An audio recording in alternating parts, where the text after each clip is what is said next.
charging up. Sorry guys, we could just leave these on either side, but it gets a little bit of interference with the microphone. Good afternoon everyone, hope everyone's well. If the camera's okay at the back, we'll kick off with a live section as always, then we'll go into a 10:30 for Saturday. If we're already in the room, we'll kick off with Gail from Sky.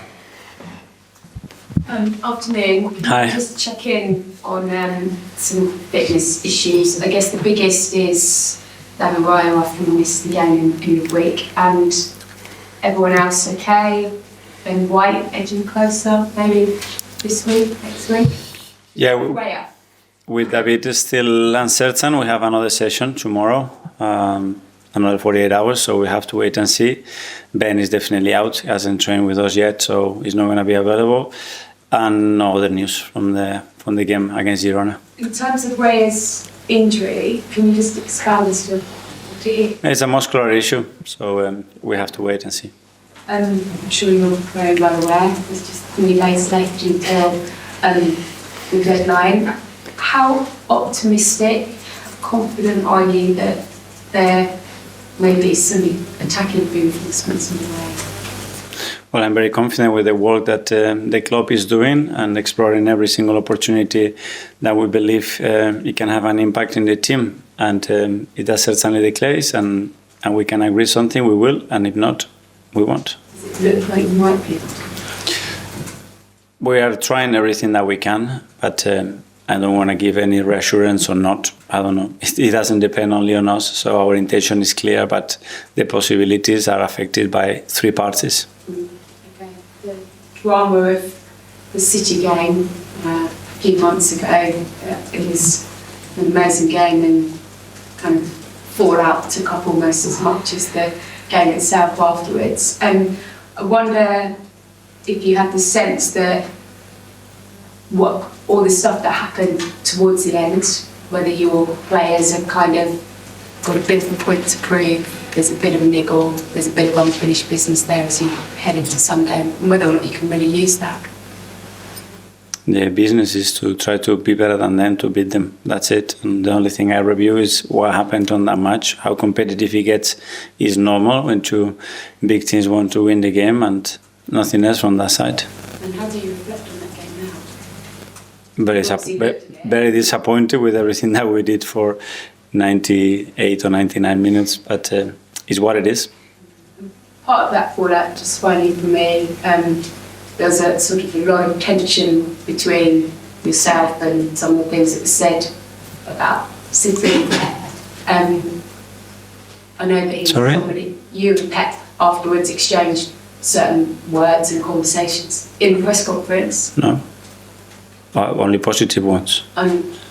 Well, I think, did you not make a comment that you said you understand or you know what they did? You were there before and took it the long way. Of course I know, because I was there for 4 years. Yes. So I know how competitive they are and how willing they are and how they can sustain that competitiveness regardless they win and win and win again. That's what I meant. Okay. And he's obviously somebody that's played a key role in where you are today. There was some suggestion that your relationship has been affected with some of those comments afterwards. How would you describe that? No, we wouldn't be talking on the phone and talking to each other and messaging each other and deserving and willing to have the best. It wouldn't happen. Okay, we'll move to Alex from the Premier League. Hi, Mikel. Hi. How would you sum up the Arsenal-Man City rivalry that's developed in recent years? Normal. Two teams trying to win. No more than that? No. How decisive do you think this result could be in terms of the title race? Well, it would be a big boost for us. Winning big matches is always something special on it. Every time we play a big match against our big rivals, it brings something extra. It's the confidence, it's the emotion, it's the fact that you are there and you continue to win. So that's what we want to achieve. Down to 10 men in the reverse fixture, hopefully with 11 men on the pitch on Sunday. How confident are you that this Arsenal team can beat Manchester City? Yeah, with 11 and 60,000 in every ball right behind us, pushing and bringing the energy. That's what we want. Thank you. Ian, TalkSport. Hi Mikel, how are you? I'm good, thank you. Can I just ask you about you were been asked about transfers, but this week Arsenal and you made a bid for Ollie Watkins, which was turned down, if indeed that's true. Is that the sort of player you're still looking for between now and Monday, an out-and-out striker? I'm not going to talk about any individuals. As I said, we are actively looking proactively to find a solution in that position, and we'll see what the market brings. Off the back of the game at the Etihad and events that occurred last weekend, how important is the man in the middle, the referee, on Sunday? Listen, he needs to do his job the best as we possibly can, like we have to do, each of us. There's nothing else, nothing new, nothing special. We're just going to focus what we have to do from our side to be better than City and try to beat them. Is Sunday must win? Sorry? Is Sunday must win? We really want to win. Yeah. Is it must win? You have to win it. I mean, every game we have to. We have to. On paper, you have to. Is that will? And last one from me. The beginning of the season, if we'd all been sat here, we'd have thought if Arsenal finish above Manchester City after the last 2 years, they'll be champions. Are you surprised this season how, I'll use the word inconsistent, Pep and Manchester City have been? I don't know, but that's the beauty of football. That is not that simple, and it's much more complicated than what you think in June or July or August. Alex from the BBC. Hi, Mikel. Hi. I know you're not going to speak specifically about individual names, but Ollie Watkins is an experienced striker. So the forwards you're potentially looking at, are you open to experienced players coming in, or a young player who can grow and develop at the club? Yeah, we don't really look at the market in those terms. We look about what we have in the squad and what we are lacking and what can really impact and bring something that potentially can make us much better, regardless the age or sometimes as well the background that they have. Is a real belief that play can be really good for us over time. And is there a world where you don't bring in a striker? Is it a must that you have to bring one in before Monday?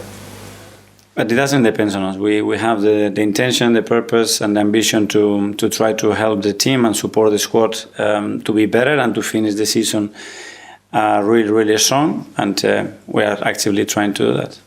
Tom, Football London. Hi, Mikel. Hi. Against Wolves was the first time that we've seen Marcelo Skelly and Nwaneri start in the Premier League together. This game is obviously of a much greater magnitude, and there's a chance we could see that again. What does that say about the youth and the quality of such young players? Well, first of all, they earn the right for us to trust them. That's certainly the case with those two, because, again, in pre-season probably we would have projected how many minutes those two were going to play in the league or in the Champions League. Probably we wouldn't be talking about the numbers that they have already achieved. So that's, again, credit to them, everybody that is contributing to that. And if they continue to perform, they will continue to play. And the Premier League has thrown up where its fixture list and the timing of this game, with it being the day before deadline day. Is there any way that the result of this game could affect how the transfer window ends for Arsenal?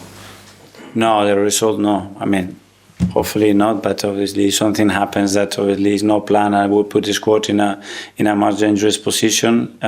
It might do, but that no, because that would mean that we haven't planned anything and we're just reacting to something last second, which is not good. Phil from PA at the back there. Hi, Mikel. Hi. You say you still speak to Pep on the phone. Does he still think that his side are in this championship race, or is he? We don't, I think it's very obvious that it's yes. We don't have to discuss that, I think. Just in terms of the last match against City, there was obviously some comments made by Erling Haaland to you after the game. Just your opinions on that? We sort of speak to him? I don't take anything personally. What happens on the pitch for me, and since I've been a player, it stays there, and it's full of emotions and things there, and I just leave it aside and move on. Okay, finally here for the live section, James Neer. Kai Havertz played a crucial role in the season with his off-ball movements and contributions to both goals. And it says, how important is he to the squad going forward?